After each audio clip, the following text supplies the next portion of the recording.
Hello, everyone, and welcome to my leaks discussion for chapters 54 and 55 of Record of Ragnarok. We've been at this for a couple months now, so I assume most of you know how this is going to go.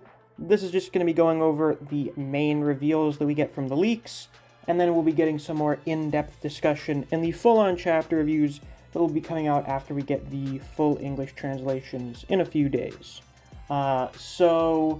Before I get into anything, if you haven't already, you should definitely subscribe and click that notification bell so you don't miss any of my uploads. If every single person watching this video who's not subscribed, hit that subscription button, I'm sure we would reach our 4,000 subscriber goal in no time flat. So, do that if you haven't already, I guess. For the first chapter this month, chapter 54, there are two big things to talk about, in my opinion. The biggest things that can be talked about without having all the details. First thing, Odin confronts Beelzebub. Beelzebub is destroying all of the evidence involved in his resurrection of Hadjin, because that's probably what you should do when everyone sees you resurrect an ancient demon lord, and then it dies. Because first off, that's a really fucked up thing to do, and then also it's kind of a bad look that your ultimate evil creation just sort of lost its first fight. But Odin is here to talk to Beelzebub, and he's just like watching Beelzebub destroy the evidence, and he's like, whatever. There seems to be some desire from Odin to cooperate with Beelzebub towards something. He wants to work with him. He wants to acquire Beelzebub's skills for something. It's not exactly stated, at least not as far as I can tell just from the leaks, but Odin does say that this tournament is his long-held desire. He has wanted this tournament to happen for some time. Now, I have been of the opinion for a while now that Odin wants to take over. He wants to become the ruler of the gods, and in his mind, the Ragnarok tournament is the best way to upset the existing order and make it easier to take over things. And Beelzebub, being the evil little fuck that he is probably a pretty safe choice for Odin's very obviously evil self to, acquire the services of. So this is an interesting little plot point that's been created here. I'm quite excited to see how this develops in the future. Now the next thing, we have the first of the two fighters for this round revealed. Of course, since Buddha defected to the human side, the gods need a new fighter. And how conveniently we introduced a very cool, very clearly top-tier god just a few chapters ago. Hades will be taking the field as the representative for the gods in round 7. Now, I am a little bit annoyed, just very slightly, that we have another Greek going up. 5 out of the 13. People want to complain about a Japanese bias. Look how many Greek gods there are on the roster. I mean, yeah, most of them are pretty cool. In fact, all of the ones that have gone up have been pretty cool in some way, shape, or form. And Hades probably takes the cake as the coolest, so that's why I'm not too upset about it. But there are a lot. There are a lot of Greek gods. But once again, Hades is fucking awesome, so I don't really actually care that much. He's super cool.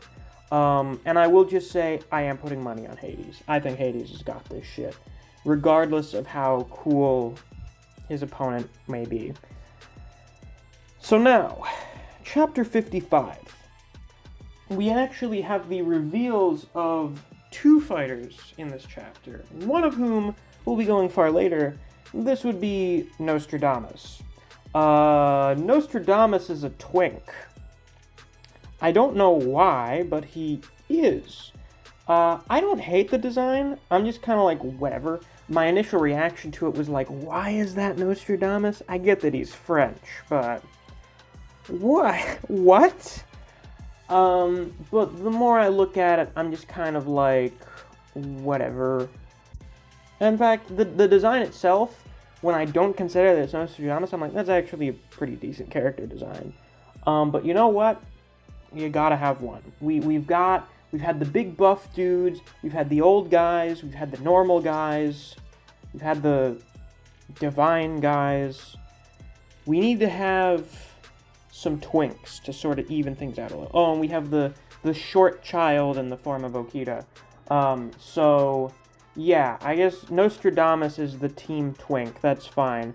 Now, apparently, Nostradamus did, like, some kind of super cosmic illegal stuff when he was alive. He violated some kind of taboo.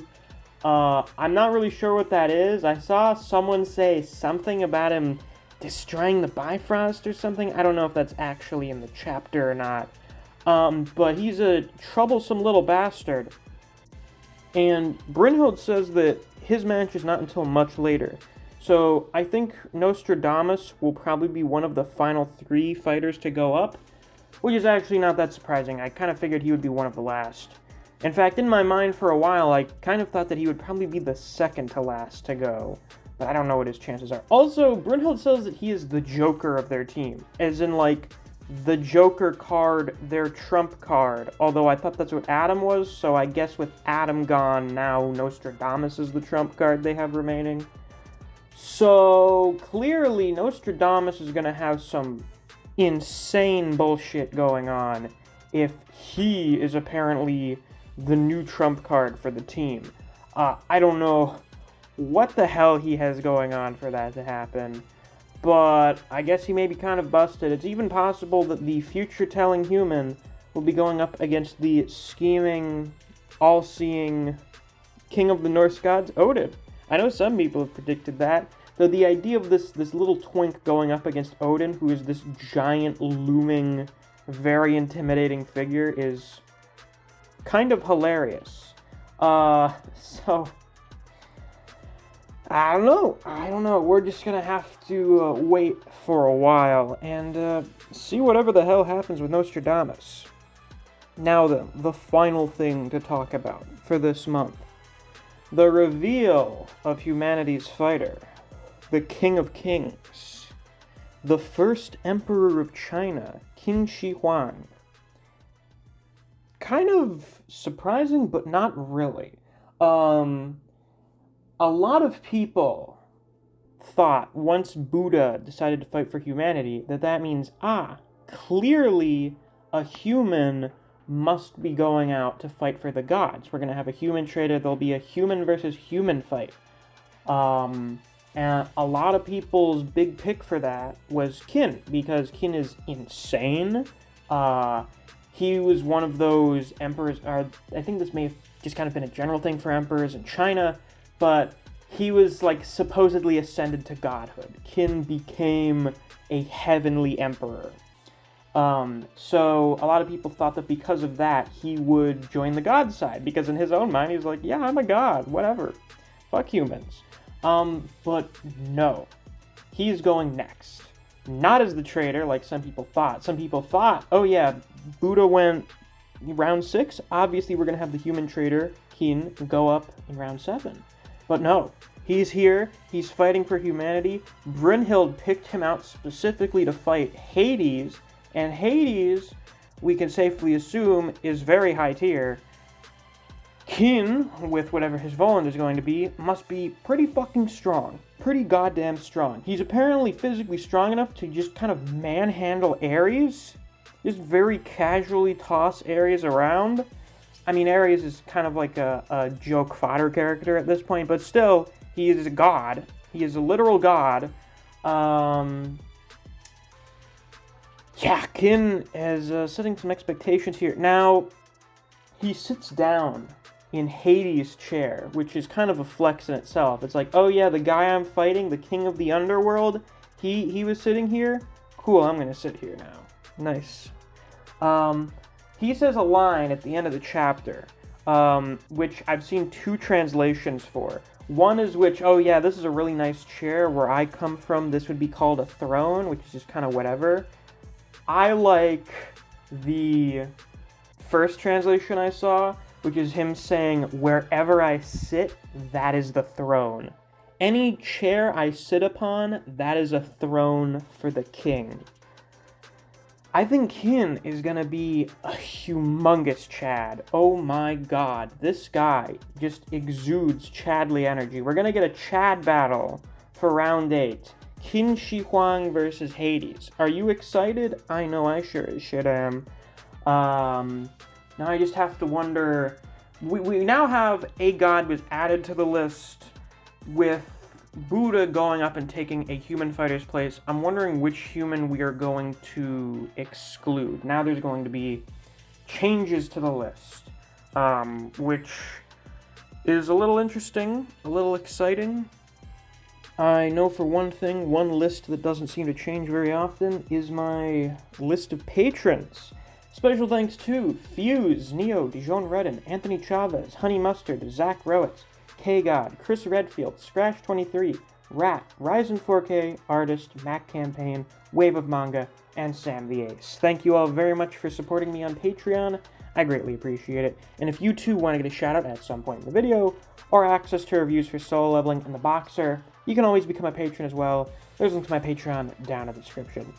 So, this new round looks like it's going to be rather exciting. Unfortunately for Kin and for the last of the Chinese fighters, I don't think he's beating Hades. As cool as he is, I think Buddy's gonna lose. Now, fortunately, this is another fight where both fighters are really cool, so I can reasonably root for either of them. It's kind of sort of like a Lubu versus Thor, or a Jack versus Heracles, or Shiva versus Raiden situation, where I'm like, yeah, I think one of them is going to win over the other, definitely. One of them is going to be erased from existence. I think Hades is going to win. Kin's time as the immortal emperor, who's dead, is over.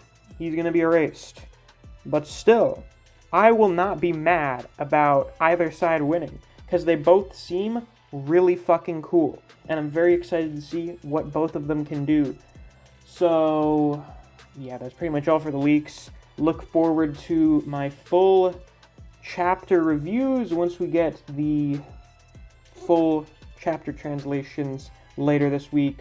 Looks like we're going to be having another busy week again this week. I'm quite excited for that, and I hope you are too. So with that, that's all I've got to say for today's video. If you enjoyed, of course, please be sure to like, comment, subscribe, and click that notification bell so you don't miss any of my uploads. If you enjoy discussing Record of Ragnarok with other people, or you just enjoy the content I produce on this channel, I highly suggest you check out my Discord server. I have a link to that down in the description. Thanks for watching. I'll see you guys around. Take care.